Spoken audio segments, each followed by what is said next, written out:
The Adventure of the Noble Bachelor. The Lord St. Simon marriage and its curious termination have long ceased to be a subject of interest in those exalted circles in which the unfortunate bridegroom moves. Fresh scandals have eclipsed it, and the more piquant details have drawn the gossips away from this 4-year-old drama.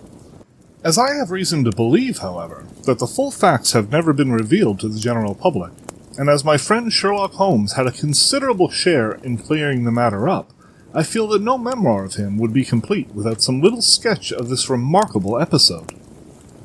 It was a few weeks before my own marriage, during the days when I was still sharing rooms with Holmes in Baker Street, that he came home from an afternoon stroll to find a letter on the table waiting for him. I had remained indoors all day, for the weather had taken a sudden turn to rain, with high autumnal winds, and the Giselle bullet which I had brought back in one of my limbs as a relic of my Afghan campaign throbbed with dull persistence. With my body in one easy chair and my legs upon another, I had surrounded myself with a cloud of newspapers until at last, saturated with the news of the day, I tossed them all aside and lay listless, watching the huge crest and monogram upon the envelope upon the table, and wondering lazily who my friend's noble correspondent could be. "Here's a very fashionable epistle," I remarked as he entered. "Your morning letters, if I remember right, were from a fishmonger and a tide-waiter." "Yes, my correspondence has certainly the charm of variety," he answered, smiling, "and the humbler are usually the more interesting. This looks like one of those unwelcome social summons which call upon a man either to be bored or to lie." He broke the seal and glanced over the contents. "Oh, come, it may prove to be something of interest after all." "Not social, then?" "No, distinctly professional. And from a noble client. One of the highest in England." "My dear fellow, I congratulate you." "I assure you, Watson, without affection, that the status of my client is a matter of less moment to me than the interest of his case. It is just possible, however, that also may not be wanting in this new investigation. You have been reading the papers diligently of late, have you not?" "It looks like it," I said ruefully, pointing to a huge bundle in the corner. "I've had nothing else to do." "It is fortunate, for you will perhaps be able to post me up. I've read nothing except the criminal news and the agony column. The latter is always instructive. But if you have followed recent events so closely, you must have read about Lord St. Simon and his wedding?" "Oh, yes, with the deepest interest." "That is well. The letter which I hold in my hand is from Lord St. Simon. I will read it to you, and in return you must turn over these papers, and let me have whatever bears upon the matter. This is what he says. My dear Sherlock Holmes, Lord Backwater tells me that I may place implicit reliance upon your judgment and discretion. I have determined, therefore, to call upon you and to consult you in reference to the very painful event which has occurred in connection with my wedding. Mr. Lestrade of Scotland Yard is acting already in the matter, but he assures me that he sees no objection to your cooperation, and that he even thinks that it might be of some assistance. I will call at 4 o'clock in the afternoon, and should you have any other engagement at that time, I hope that you will postpone it, as this matter is of paramount importance. Yours faithfully, Robert St. Simon." It is dated from Grosvenor Mansions, written with a quill pen, and the noble lord has had the misfortune to get a smear of ink upon the outer side of his right little finger, remarked Holmes as he folded up the epistle. "He says 4 o'clock. It is 3 now. He will be here in an hour. Then I have just time, with your assistance, to get clear upon the subject. Turn over those papers and arrange the extracts in their order of time, while I take a glance as to who our client is." He picked a red-covered volume from a line of books to reference beside the mantelpiece. "Here he is," he said, sitting down and flattening out upon his knee. "Lord Robert Walsingham de Vere St. Simon, second son of the Duke of Balmoral. Arms, azure, 3 caltrops in chief over a fess sable. Born in 1846. He is 41 years of age, which is mature for marriage. Was Under-Secretary for the Colonies in a late administration. The Duke, his father, was at one time Secretary for Foreign Affairs. They inherit Plantagenet blood by direct descent, and Tudor on the distaff side. Ha! Well, there's nothing very instructive in all this. I think that I must turn to you, Watson, for something more solid." "I have very little difficulty in finding what I want," said I, "for the facts are quite recent, and the matter struck me as remarkable. I feared to refer them to you, however, as I knew that you had an inquiry on hand and that you disliked the intrusion of other matters. Oh, you mean the little problem of the Grosvenor Square furniture van. That is quite cleared up now, though, indeed, it was obvious from the first. Pray give me the results of your newspaper selections. Here's the first notice which I can find. It is in the personal column of a Morning Post, and dates, as you see, some weeks back. A marriage has been arranged, it says, and will, if rumour is correct, very shortly take place between Lord Robert St. Simon, second son of the Duke of Balmoral, and Miss Hattie Doran, the only daughter of Aloysius Doran, Esquire, of San Francisco, California, USA. That is all. Terse and to the point, remarked Holmes, stretching his long, thin legs toward the fire. There was a paragraph amplifying this in one of the society papers of the same week. Ah, here it is. There will soon be a call for protection in the marriage market, for the present free trade principle appears to tell heavily against our home product. One by one the management of the noble houses of Great Britain is passing into the hands of our fair cousins from across the Atlantic. An important addition has been made during the last week to the list of the prizes which have been borne away by these charming invaders. Lord St. Simon, who has shown himself for over 20 years proof against the little god's arrows, has now definitely announced his approaching marriage with Miss Hattie Doran, the fascinating daughter of a California millionaire. Miss Doran, whose graceful figure and striking face attracted much attention at the Westbury House festivities, is an only child, and it is currently reported that her dowry will run to considerably over the 6 figures, with expectancies for the future. As it is an open secret that the Duke of Balmoral has been compelled to sell his pictures within the last few years, and as Lord St. Simon has no property of his own, save the small estate in Bridgemore, it is obvious that the Californian heiress is not the only gainer by an alliance which will enable her to make the easy and common transition from a Republican lady to a British peeress. Anything else? Asked Holmes, yawning. Oh, yes, plenty. Then there's another note in the Morning Post to say that the marriage would be an absolutely quiet one, that it would be at St. George's, Hanover Square, that only half a dozen intimate friends would be invited, and that the party would return to the furnished house at Lancaster Gate, which has been taken by Mr. Aloysius Doran. 2 days later, that is, on Wednesday last, there's a curt announcement that the wedding had taken place, and that the honeymoon would be passed at Lord Backwater's place, near Petersfield. Those are all the notices which appear before the disappearance of the bride. Before the what? Asked Holmes with a start. The vanishing of the lady. When did she vanish, then? At the wedding breakfast. Indeed. This is more interesting than it promised to be. Quite dramatic, in fact. Yes, it struck me as being a little out of the common. They often vanish before the ceremony, and occasionally during the honeymoon, but I cannot call to mind anything quite so prompt as this. Pray let me have the details. I warn you that they are very incomplete. Perhaps we will make them less so. Such as they are set forth in a single article of a morning paper of yesterday, which I will read to you. It is headed, Singular Occurrence at a Fashionable Wedding. The family of Lord Robert St. Simon has been thrown into the greatest consternation by the strange and painful episodes which have taken place in connection with his wedding. The ceremony, as shortly announced in the papers of yesterday, occurred on the previous morning, but it is only now that it has been possible to confirm the strange rumors which have been so persistently floating about. In spite of the attempts of the friends to hush the matter up, so much public attention has now been drawn to it that no good purpose can be served by affecting to disregard what is a common subject for conversation. The ceremony, which was performed at St. George's, Hanover Square, was a very quiet one, no one being present save the father of the bride, Mr. Aloysius Doran, the Duchess of Balmoral, Lord Backwater, Lord Eustace and Lady Clara St. Simon, the younger brother and sister of the bridegroom, and Lady Alicia Whittington. The whole party proceeded afterwards to the house of Mr. Aloysius Doran at Lancaster Gate, where breakfast had been prepared. It appears that some little trouble was caused by a woman, whose name has not been ascertained, who endeavoured to force her way into the house after the bridal party, alleging that she had some claim upon Lord St. Simon. It was only after a painful and prolonged scene that she was ejected by the butler and the footman. The bride, who had fortunately entered the house before this unpleasant interruption, had sat down to breakfast with the rest, when she complained of a sudden indisposition and retired to her room. Her prolonged absence having caused some comment, her father followed her, but learned from her maid that she had only come up to her chamber for an instant, caught up an ulster and bonnet, and hurried down to the passage. One of the footmen declared that he had seen the lady leave the house thus apparelled, but had refused to credit that it was his mistress, believing her to be with the company.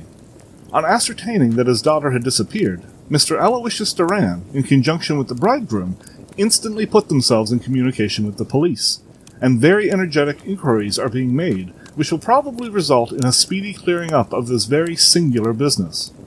Up to a late hour last night, however, nothing had transpired as to the whereabouts of the missing lady. There are rumors of foul play in the matter, and it is said that the police have caused the arrest of the woman who had caused the original disturbance, in the belief that from jealousy or some other motive, she may have been concerned in the strange disappearance of the bride. And is that all? Only one little item in another of the morning papers, but it is a suggestive one. And it is that Miss Flora Miller, the lady who had caused the disturbance, has actually been arrested. It appears that she was formerly a danseuse at the Allegro, and that she has known the bridegroom for some years. There are no further particulars, and the whole case is in your hands now, so far as has been set forth in the public press. And an exceedingly interesting case it appears to be. I would not have missed it for worlds. But there is a ring at the bell, Watson, and as the clock makes it a few minutes after 4, I have no doubt that this will prove to be our noble client. Do not dream of going, Watson, for I very much prefer having a witness, if only as a check to my own memory. Lord Robert St. Simon, announced our page boy, throwing open the door. A gentleman entered, with a pleasant cultured face, high-nosed and pale, with something perhaps of petulance about the mouth, and with the steady, well-opened eye of a man whose pleasant lot it had ever been to command and to be obeyed. His manner was brisk, and yet his general appearance gave an undue impression of age, for he had a slight forward stoop and a little bend of the knees as he walked. His hair, too, as he swept off his very curly-brimmed hat, was grizzled round the edges and thin upon the top. As to his dress, it was careful to the verge of foppishness, with high collar, black frock coat, white waistcoat, yellow gloves, patent leather shoes, and light-coloured gaiters. He advanced slowly into the room, turning his head from left to right, and swinging in his right hand the cord which held his golden eyeglasses. "Good day, Lord St. Simon," said Holmes, rising and bowing. "Pray take the basket chair. This is my friend and colleague, Dr. Watson. Draw up a little to the fire, and we will talk this matter over. A most painful matter to me, as you can most readily imagine, Mr. Holmes. I have been cut to the quick.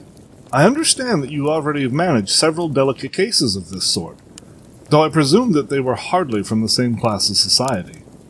No, I am descending. I beg pardon? My last client of the sort was a king." "Oh, really? I had no idea. And which king?" "The King of Scandinavia." "What? Had he lost his wife?" "You can understand," said Holmes suavely, "that I extend to the affairs of my other clients the same secrecy which I promised to you and yours." "Of course. Very right, very right. I'm sure I beg pardon. As to my own case, I am ready to give you any information which may assist you in forming an opinion." "Thank you. I've already learned all that there is in the public prints, nothing more. I presume that I may take it as correct, this article, for example, as to the disappearance of the bride." Lord St. Simon glanced over it. "Yes, it is correct, as far as it goes. But it needs a great deal of supplementing before anyone could offer an opinion. I think that I may arrive at my facts most directly by questioning you." "Pray do so." "When did you first meet Miss Hattie Duran?" "In San Francisco, a year ago." "You were traveling to the States?" "Yes." "Did you become engaged then?" "No." "But you were on a friendly footing?" "I was amused by her society, and she could see that I was amused." "Her father is very rich?"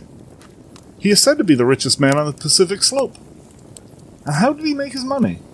"In mining. He had nothing a few years ago. Then he struck gold, invested it, and came up by leaps and bounds. Now, what is your own impression as to the young lady's, your wife's, character?" The nobleman swung his glasses a little faster, and stared down into the fire. "You see, Mr. Holmes," said he, "my wife was 20 before her father became a rich man. During that time she ran free in a mining camp and wandered through woods or mountains, so that her education has come from nature rather than from the schoolmaster. She is what we call in England a tomboy, with a strong nature, wild and free. unfettered by any sort of traditions. She is impetuous, volcanic, I was about to say. She is swift in making up her mind and fearless in carrying out her resolutions. On the other hand, I would not have given her the name which I have the honor to bear." He gave a little stately cough. "Had I not thought her to be at bottom a noble woman. I believe that she is capable of heroic self-sacrifice, and that anything dishonorable would be repugnant to her. Have you her photograph? I brought this with me." He opened a locket and showed us the full face of a very lovely woman. It was not a photograph, but an ivory miniature, and the artist had brought out the full effect of the lustrous black hair, the large dark eyes, and the exquisite mouth. Holmes gazed long and earnestly at it. Then he closed the locket and handed it back to Lord St. Simon. "The young lady came to London then, and you renewed your acquaintance?" "Yes. Her father brought her over for the last London season. I met her several times, became engaged to her, and have now married her." "She brought, I understand, a considerable dowry?" "A fair dowry, not more than is usual in my family." "And this, of course, remains to you, since the marriage is a fait accompli?" "I really have made no inquiries on the subject." "Very naturally not. Did you see Miss Durand on the day before the wedding?" "Yes." "Was she in good spirits?" "Never better. She kept talking of what we should do in our future lives." "Indeed? That was very interesting. And on the morning of the wedding?" "She was as bright as possible, at least until after the ceremony." "And did you observe any change in her then?" "Well, to tell the truth, I saw then the first signs that I had ever seen that her temper was just a little sharp. The incident, however, was too trivial to relate, and can have no possible bearing upon the case." "Pray let us have it, for all that." "Oh, it is childish. She dropped her bouquet as we went towards the vestry. She was passing the front pew at the time, and it fell over into the pew. There was a moment's delay, but the gentleman in the pew handed it up to her again, and it did not appear to be the worse for the fall. Yet when I spoke to her of the matter, she answered me abruptly, and in the carriage, on our way home, she seemed absurdly agitated over this trifling cause." "Indeed? You say that there was a gentleman in the pew. Some of the general public were present then?" "Oh, yes, it is impossible to exclude them when the church is open." "This gentleman was not of your wife's friends?" "No, no. I call him a gentleman by courtesy, but he was quite a common-looking person. I hardly noticed his appearance, but really I think that we are wandering rather far from the point." Lady St. Simon then returned from the wedding in a less cheerful frame of mind than she had gone to it. What did she do on re-entering her father's house? "I saw her in conversation with her maid." "And who's her maid?"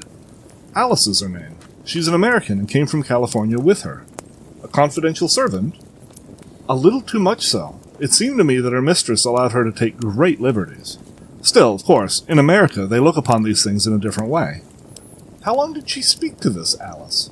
"Oh, a few minutes. I had something else to think of." "You did not overhear what they said?" "Lady St. Simon said something about jumping a claim. She was accustomed to use slang of the kind. I have no idea what she meant. American slang is very expressive sometimes." "And what did your wife do when she finished speaking to her maid?" "She walked into the breakfast room." "On your arm?" "No, alone. She was very independent in little matters like that. Then, after we had sat down for 10 minutes or so, she rose hurriedly, muttered some words of apology, and left the room. She never came back. But this maid, Alice, as I understand, deposes that she went to her room, covered her bride's dress with a long ulster, put on a bonnet, and went out." "Quite so. And she was afterwards walking into Hyde Park in company with Flora Miller, a woman who is now in custody, and who had already made a disturbance at Mr. Durand's house that morning." "Ah, yes. I should like a few particulars as to this young lady, and your relations to her." Lord St. Simon shrugged his shoulders and raised his eyebrows. "We have been on a friendly footing for some years. I may say on a very friendly footing. She used to be at the Allegro. I have not treated her ungenerously, and she had no just cause of complaint against me. But you know what women are, Mr. Holmes. Flora was a dear little thing, but exceedingly hot-headed and devotedly attached to me. She wrote me dreadful letters when she heard that I was about to be married, and to tell the truth, the reason why I had the marriage celebrated so quietly was that I feared that there might be a scandal in the church. She came to Mr. Durand's door just after we returned, and she endeavored to push her way in, uttering very abusive expressions toward my wife, and even threatening her. But I'd foreseen the possibility of something of the sort, and I'd put 2 police fellows there in private clothes, who soon pushed her out again. She was quiet when she saw that there were no good in making a row. Did your wife hear all this? No, thank goodness, she didn't. And she was seen walking with this very woman afterwards. Yes, that is what Mr. Lestrade of Scotland Yard looks upon as so serious. It is thought that Flora decoyed my wife out and laid some terrible trap for her. Well, it is a possible supposition. You think so too? I did not say a probable one. But you do not yourself look upon this as likely. I do not think Flora would hurt a fly. Still, jealousy is a strange transformer of characters. Pray, what is your own theory as to what took place? Well, really, I came to seek a theory, not to propound one. I have given you all the facts. Since you ask me, however, I may say that it has occurred to me as possible that the excitement of this affair, the consciousness that she had made so immense a social stride, had the effect of causing some little nervous disturbance in my wife. In short, that she had become suddenly deranged? Well, really, when I consider that she has turned her back, I will not say upon me, but upon so much that many have aspired to without success, I can hardly explain it in any other fashion. Well, certainly that is also a conceivable hypothesis, said Holmes, smiling. And now, Lord St. Simon, I think that I have nearly all my data. May I ask whether you were seated at the breakfast table so that you could see out the window? We could see the other side of the road and the park. Quite so. Then I do not think that I need to detain you longer. I shall communicate with you. Should you be fortunate enough to solve this problem, said our client, rising. I have solved it. Huh? What was that? I say that I have solved it. Where then is my wife? That is a detail which I shall speedily supply. Lord St. Simon shook his head. I am afraid that it will take wiser heads than yours or mine, he remarked, and bowing in a stately, old-fashioned manner, he departed. It is very good of Lord St. Simon to honour my head by pulling it on a level with his own, said Sherlock Holmes, laughing. I think that I shall have a whisky and soda and a cigar after all this cross-questioning. I had formed my conclusions as to the case before our client came into the room. My dear Holmes, I have notes of several similar cases, though none, as I remarked before, which were quite as prompt. My whole examination served to turn my conjecture into a certainty. Circumstantial evidence is occasionally very convincing, as when you find a trout in the milk, to quote Thoreau's example. But I have heard all that you've heard, without, however, the knowledge of pre-existing cases which serves me so well. There was a parallel instance in Aberdeen some years back, and something on very much the same lines in Munich in the year after the Franco-Prussian War. It is one of these cases, but, hello, here's Lestrade. Good afternoon, Lestrade. You will find an extra tumbler upon the sideboard. There are cigars in the box. The official detective was attired in a pea jacket and a cravat, which gave him a decidedly nautical appearance, and he carried a black canvas bag in his hand. With a short greeting, he seated himself and lit the cigar which had been offered to him. What's up, then? Asked Holmes with a twinkle in his eye. You look dissatisfied. And I feel dissatisfied. It is this infernal St. Simon marriage case. I can make neither head nor tail of the business. Really? You surprise me. Who ever heard of such a mixed affair? Every clue seems to slip through my fingers. I've been at work upon it all day. And very wet it seems to have made you, said Holmes, laying his hand upon the arm of the pea jacket. Yes, I've been dragging the Serpentine. In heaven's name, what for? In search of the body of Lady St. Simon. Sherlock Holmes leaned back in his chair and laughed heartily. Have you dragged the basin of Trafalgar Square fountain? He asked. Why, what do you mean? Because you've just as good a chance of finding this lady in the one as in the other. Lestrade shot an angry glance at my companion. I suppose you know all about it? He snarled. Well, I have only just heard the facts, but my mind is made up. Oh, indeed. Then you think that the Serpentine plays no part in the matter? I think it very unlikely. Then perhaps you will kindly explain how it is that we found this in it? He opened his bag as he spoke, and tumbled onto the floor a wedding dress of watered silk, a pair of white satin shoes, and a bride's wreath and veil, all discolored and soaked in water. There, said he, putting a new wedding ring upon the top of the pile. There's a little nut for you to crack, Master Holmes. Oh, indeed, said my friend, blowing blue rings into the air. You dragged them from the Serpentine? No, they were found floating near the margin by a park keeper. They'd been identified as her clothes, and it seemed to me that if the clothes were there, the body would not be far off. By the same brilliant reasoning, every man's body is to be found in the neighborhood of his wardrobe. And pray, what did you hope to arrive at through this? At some evidence implicating Flora Miller in the disappearance. I'm afraid that you will find it difficult. Are you, indeed now? Cried Lestrade with some bitterness. I'm afraid, Holmes, that you are not very practical with your deductions and your inferences. You have made 2 blunders in as many minutes. This dress does implicate Miss Flora Miller. And how? In the dress is a pocket. In the pocket is a card case. In the card case is a note. And here is the very note. He slapped it down upon the table in front of him. Listen to this. You will see me when all is ready. Come at once. F.H.M. Now, my theory all along has been that Lady St. Simon was decoyed by Flora Miller, and that she, with confederates no doubt, was responsible for her disappearance. Here, signed with her initials, is the very note which no doubt quietly slipped into her hand at the door and which lured her within their reach. Very good, Lestrade, said Holmes, laughing.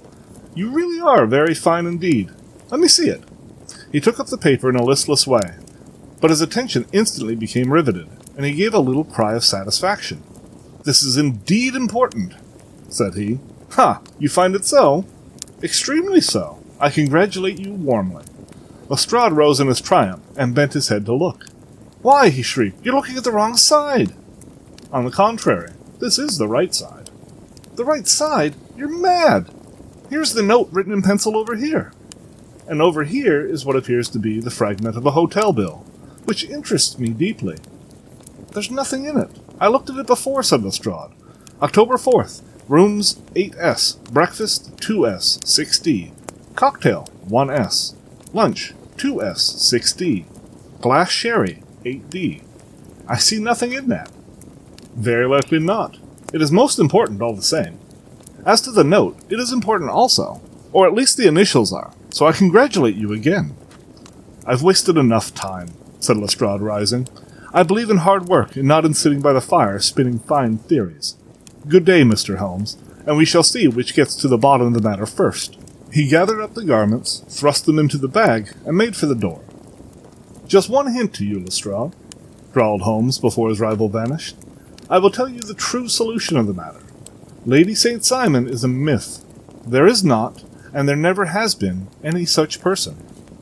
Lestrade looked sadly at my companion. Then he turned to me, tapped his forehead 3 times, shook his head solemnly, and hurried away. He had hardly shut the door behind him when Holmes rose to put on his overcoat. There is something in what the fellow says about outdoor work, he remarked, so I think, Watson, that I must leave you to your papers for a little. It was after 5 o'clock when Sherlock Holmes left me, but I had no time to be lonely, for within an hour there arrived a confectioner's man with a very large flat box. This he unpacked with the help of a youth whom he had brought with him, and presently, to my very great astonishment, a quite epicurean little cold supper began to be laid out upon our humble lodging-house mahogany. There were a couple of brace of cold woodcock, a pheasant, a pâté de foie gras pie, with a group of ancient and cobwebby bottles. Having laid out all these luxuries, my 2 visitors vanished away, like the genii of the Arabian Nights, with no explanation save that the things had been paid for and were ordered to this address. Just before 9 o'clock, Sherlock Holmes stepped briskly into the room. His features were gravely set, but there was a light in his eye which made me think that he had not been disappointed in his conclusions. "They have laid the supper, then," he said, rubbing his hands. "You seem to expect company." "They have laid for 5. "Yes, I fancy we may have some company dropping in," said he. "I'm surprised that Lord St. Simon has not already arrived. Ha! I fancy that I hear his step now upon the stairs." It was indeed our visitor of the afternoon who came bustling in, dangling his glasses more vigorously than ever, and with a very perturbed expression upon his aristocratic features. "My messenger reached you, then?" asked Holmes. "Yes, and I confess that the contents startled me beyond measure. Have you good authority for what you say?" "The best possible." Lord St. Simon sank into a chair and passed his hand over his forehead. "What will the Duke say," he murmured, "when he hears that one of the family has been subjected to such humiliation? It is the purest accident. I cannot allow that there is any humiliation." "Ah, you look on these things from another standpoint. I fail to see that anyone is to blame. I can hardly see how the lady could have acted otherwise, though her abrupt method of doing it was undoubtedly to be regretted. Having no mother, she had no one to advise her at such a crisis. "It was a slight, sir, a public slight," said Lord St. Simon, tapping his fingers upon the table. "You must make allowance for this poor girl, placed in so unprecedented a position." "I will make no allowance. I am very angry indeed, and I have been shamefully used." "I think that I hear a ring," said Holmes. "Yes, there are steps on the landing. If I cannot persuade you to take a lenient view of the matter, Lord St. Simon, I have brought an advocate here who may be more successful." He opened the door and ushered in a lady and a gentleman. "Lord St. Simon," said he, "allow me to introduce you to Mr. and Mrs. Francis Hay Moulton. The lady, I think, you have already met." At the sight of these newcomers, our client had sprung from his seat and stood very erect, with his eyes cast down and his hand thrust into the breast of his frock-coat, a picture of offended dignity. The lady had taken a quick step forward and had held out her hand to him, but he still refused to raise his eyes. It was as well for his resolution, perhaps, for her pleading face was one which it was hard to resist. "You're angry, Robert," said she. "Well, I guess you have every cause to be." "Pray make no apology to me," said Lord St. Simon bitterly. "Oh, yes, I know that I have treated you real bad, and that I should have spoken to you before I went. But I was kind of rattled, and from the time when I saw Frank here again, I just didn't know what I was doing or saying. I only wonder that I didn't fall down and do a faint right there before the altar. Perhaps, Mrs. Moulton, you would like my friend and me to leave the room while you explain this matter?" "If I may give an opinion," remarked the strange gentleman, "we've had just a little too much secrecy over this business already. For my part, I should like all Europe and America to hear the rights of it." He was a small, wiry, sunburnt man, clean-shaven, with a sharp face and alert manner. "Then I'll tell our story right away," said the lady. "Frank here and I met in '84, in McQuire's camp, near the Rockies, where Pa was working a claim. We were engaged to each other, Frank and I. But then one day Father struck a rich pocket and made a pile, while poor Frank here had a claim that petered out and came to nothing. The richer Pa grew, the poorer was Frank. So at last Pa wouldn't hear of our engagement lasting any longer, and he took me away to Frisco. Frank wouldn't throw up his hand, though, so he followed me there, and he saw me without Pa knowing anything about it. It would only have made him mad to know, so we just fixed it all up for ourselves. Frank said that he would go and make his pile, too, and never come back to claim me until he had as much as Pa. So then I promised to wait for him to the end of time, and pledged myself not to marry anyone else while he lived. "Why shouldn't we be married right away, then?" said he. "And then I will feel sure of you, and I won't claim to be your husband until I come back." Well, we talked it over, and he had fixed it all up so nicely, with a clergyman all ready and waiting, that we just did it right there, and then Frank went off to seek his fortune, and I went back to Pa. The next I heard of Frank was that he was in Montana, and that he went prospecting in Arizona, and then I heard of him from New Mexico. After that came a long newspaper story about how a miners' camp had been attacked by Apache Indians. And there was my Frank's name among the killed. I fainted dead away, and I was very sick for months after. Pa thought I had a decline, and took me to half the doctors in Frisco. Not a word of news came for a year and more, so that I never doubted that Frank was really dead. Then Lord St. Simon came to Frisco, and we came to London, and a marriage was arranged. Pa was very pleased, but I felt all the time that no man on this earth would ever take the place in my heart that had been given to my poor Frank. Still, if I had married Lord St. Simon, of course I'd have done my duty by him. We can't command our love, but we can our actions. I went to the altar with him with the intention to make him just as good a wife as it was in me to be. But you may imagine what I felt when, just as I came to the altar rails, I glanced back and saw Frank standing and looking at me out of the first pew. I thought it was his ghost at first, but when I looked again, there he was still, with a kind of question in his eyes, as if to ask me whether I were glad or sorry to see him. I wonder I didn't drop. I know that everything was turning round, and the words of the clergyman were just like the buzz of a bee in my ear. I didn't know what to do. Should I stop the service and make a scene in the church? I glanced at him again, and he seemed to know what I was thinking, for he raised his finger to his lips to tell me to be still. Then I saw him scribble on a piece of paper, and I knew that he was writing to me a note. As I passed his pew on the way out, I dropped my bouquet over to him, and he slipped the note into my hand when he returned me the flowers. It was only a line asking me to join him when he made the sign to me to do so. Of course, I never doubted for a moment that my first duty was now to him, and I determined to do just whatever he might direct. When I got back, I told my maid, who had known him in California and had always been his friend. I ordered her to say nothing, but to get a few things packed and my ulster ready. I know I ought to have spoken to Lord St. Simon, but it was dreadful hard before his mother and all those great people.